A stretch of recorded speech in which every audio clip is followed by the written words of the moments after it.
Hey, what's up, everybody? It's Coach Sean, and I'm back up in the locker room with another video to help you along in your youth flag football coaching journey. Today, it's about the route tree. Here we go. So, the route tree. Basically, it's just a collection of the routes that you'll be using when running your offensive plays. The tree format is just a way to get all the routes on one sheet of paper in one place where they can be easily learned by your players. There's many different route trees out there, so I wouldn't worry about yours having to look like someone else's. It can if that works for you and easiest for you, but that's the goal, is to do what works for you and what you can teach and what your players can learn. This is the route tree that I use. It'll keep it quite simple. I'm just using basic routes for football. Nothing special or advanced here. But these are just the basic routes that you'll come across in football. There's other routes that may build on these, but these are the basic ones. Another thing I've done with my route tree is I add the sideline on there and the line of scrimmage with the quarterback.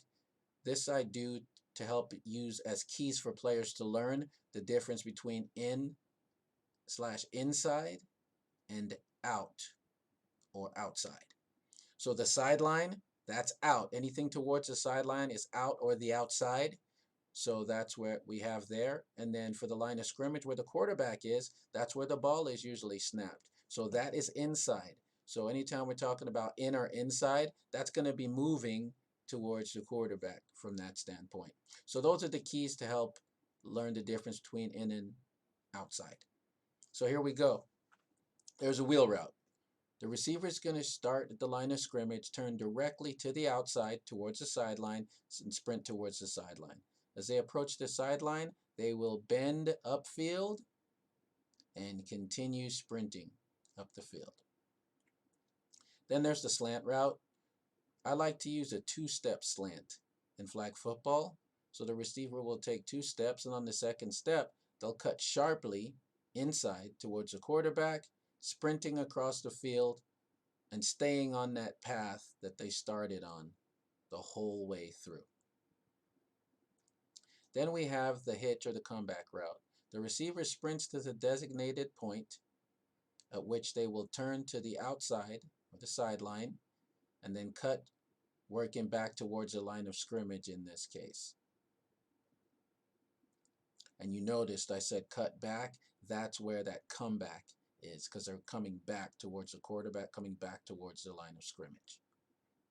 Then there's the partner or opposite to the hitch, and that's the curl. The receiver sprints to the designated point. This time they turn to the inside or towards the quarterback, and then they cut back to the quarterback, working towards the quarterback. Then you'll have the out. The out, the receiver sprints to the designated point, turns to the sideline or the outside, and continues sprinting towards the sideline on that same path. Then there's the partner or the opposite route to the out, which is the in or the dig route. The receiver sprints to the designated point, turns to the inside or towards the quarterback, and then continues to sprint across the field on that same line all the way across the field. Then there's the corner route. The receiver sprints to the designated route. They cut to the outside towards the sideline and then continue sprinting on a path that takes them to the corner of the end zone. And yes, that's where the name corner comes from, because the route takes them to the corner. I like to indicate for my players to head towards the back cone or the back pylon in the end zone to ensure that they're heading to that back corner. Then there's the post route, which is the opposite or the partner to the corner route. The receiver sprints to the designated point. They'll cut inside towards the quarterback, and then they will continue sprinting on a path that takes them, yep, you guessed it, towards the goalposts. The goalposts are in the middle of the end zone, and so this route will take you to the middle of the field, but that's why it's called the post.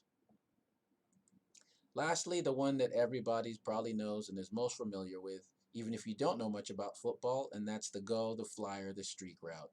The receiver sprints up the field. In this case, there is no designated point, but as the receiver comes open, the ball can be delivered at any point there when the receiver comes open. So they'll be looking to sprint past coverage and beat man, Or they'll be looking to open up into an area in the zone after probably clearing the first level, let's say, and before getting to the second level. So there's your route tree, simple enough. One thing I want to point out is you did hear me mention designated route, or excuse me, designated point. That designated point can be a distance. It can be 5 yards, 10 or 15 yards, or it can be a marker. The marker I use in flag football is the 7-yard rush line because it's constant. It never changes. It's always 7 yards beyond the line of scrimmage. But it could be a person, for instance. There could be a parent on the sideline wearing a blue cap. So it could be as simple as, you see the parent over there in the blue cap? Go that far down the field and then make your cut. So that's how simple it is. Once again, I'd just like to remind you, use what's easiest and best for you. Use what you can teach and your players can learn. But it should be what you plan to use in your offensive scheme. There will be a follow-up video to this to go into some more in-depth advanced things about the route tree, but that will cover it for now. Remember that competence breeds confidence.